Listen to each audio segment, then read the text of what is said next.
Fruits Day kan mang ani voin ni yan hey ti hianin no pang hoin grape te la khui thei te phang ma te thei hai te nghe dang apple hey nu ka sa son thei hai mu achak amu ni lo tui mel kho ma sar ma ya ei lama chuan in ki hi tha phải hơi ta út sân là giờ rồi một bộ một chút mấy lên rồi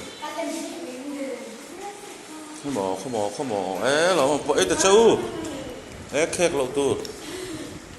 nó sao khét cái chi này lẩu rõ vết tu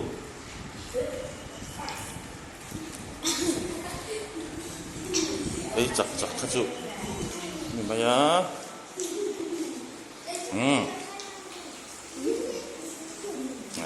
hay mấy chục đông cha khóc mấy ấy là in tu vui đây mang đi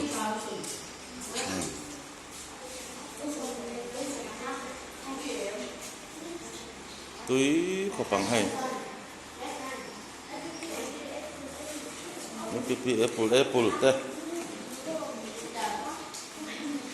lê như kia thế lê tiền lê vai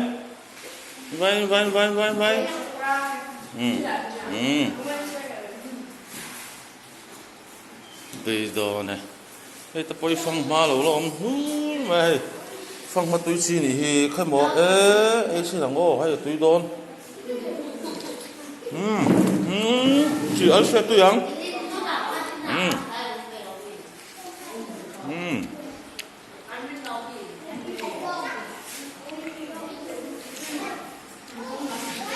đó này ok hỗ trợ bù mạ lên lẩu rồi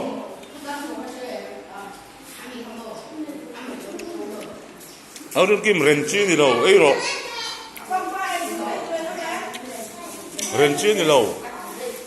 khét chi thì đâu ít là hồn đấy là em sủng trâu ít là số lại rõ các tủ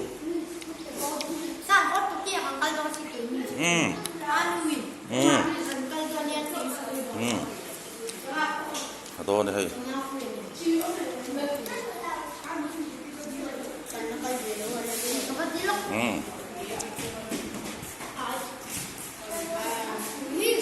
phong ma khác chỉ chung ai đó thì khác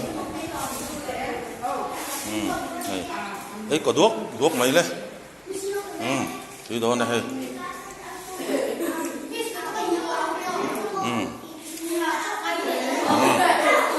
miss nó bé chỉ tí là bên hiện vẫn là ngà về hay chú trâu đó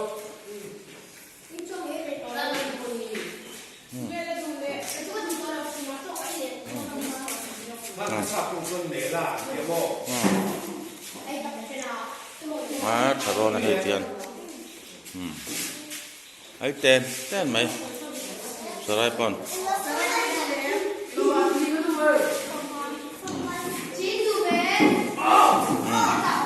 Churu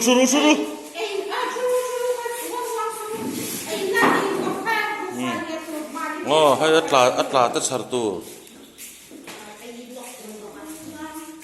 mình sang ở đây anh ấy chặt lầu đấy mấy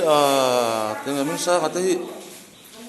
tiếng này mấy chặt lầu về